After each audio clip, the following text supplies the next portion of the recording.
Hey guys, in this Red Gaming Tech video we're going to be talking about a very controversial subject that's kind of going around the news at the moment, and that is industry analysts are becoming increasingly worried about the potential death of the dedicated handheld market. This video, shall I say, follows on from articles on both Forbes, IGN and The Economist, where they're mentioning that the sales of cell phones is becoming so increasingly widespread and so, the devices themselves are becoming so powerful that it might become to a point where, well, games developers no longer actually feel that dedicated devices are actually worth their time. In other words, cell phones now are becoming an increasingly large threat. This follows on from the Vita selling only 72,500 in its first week in Japan, which follows after a surge of 325,000 in the first 48 hours, which is expected. The console's just been launched, and of course people queue up and so on.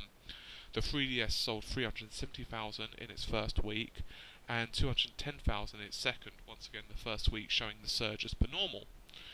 Now, I'm pretty sure it's no news to anyone who's been following gaming that the 3DS did pretty well after a series of price cuts, but before then kind of really struggled to hold water. It was selling, but nowhere near the numbers that Nintendo had hoped or expected. But now, with companies such as Capcom, Square, EA really starting to begin to support, shall I say, the handheld gaming market, you've got to wonder, is there going to become a point where they realise that they're making so much more money on this because our audience is so much larger and generally the games are a lot cheaper to produce, that they're going to, well, just decide, you know what, it's not really worth our time to produce for the dedicated market anymore. Now, as someone who grew up in the Game Boy era and kind of saw the slow escalation of systems, it's kind of a sad thought for me that we'll no longer be having the Game Boy series or the PlayStation Vita series. I remember growing up and seeing the Game Gear and thinking just how incredible it looked, even though of course by today's standard it looks incredibly primitive.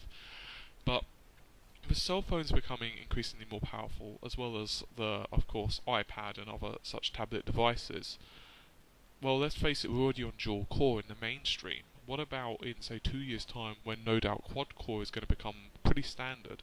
Games are going to become very powerful. We're already getting that. Most cell phones now have, 512 megabytes plus for the more, kind of technologically advanced ones, and some of them even have a gigabyte.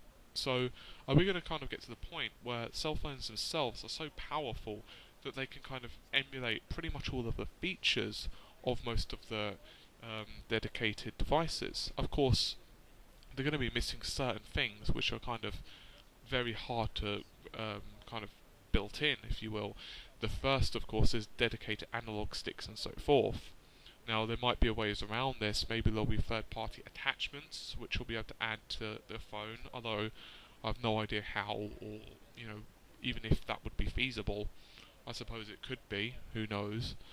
And, well, the fact is, at the moment, people aren't really willing to pay a large amount of money for really complicated games, such as, for example, Resident Evil Revelations or the Uncharted series, which, of course, the new Uncharted on the Vita looks very impressive. But that doesn't mean, of course, the market won't change. Now, once again, I'm asking for your opinions on this. Mine is that it could possibly happen, of course, depending heavily on what happens in the market. But I would really be sad if it did happen. Of course, it would be a benefit in one respect, in that you wouldn't have to take, say, 2 or 3 devices with you. But that's pretty much it. The iPad 2, for example, is a very impressive piece of kit for gaming, and some of the games do look very impressive. There's going to be many different companies now that are working on mobile engines, and some of them are starting to look very good. There are 1 or 2 games I've even seen on the Android marketplace. I own an Android cell phone, and some of the graphics are starting to become kind of to the point where PS2 level. Now, obviously, PS2 level now is still pretty bad compared to, say, the Vita, but I'm pretty sure maybe in 2 or 3 years' time, when engines and of course the hardware catches up, maybe it will slowly be able to compete. Once again, this is just a little bit of a rambling on my part. I just want to kind of get some feedback on this. So feel free to kind of comment below and let me know what you think. Thanks again. Bye.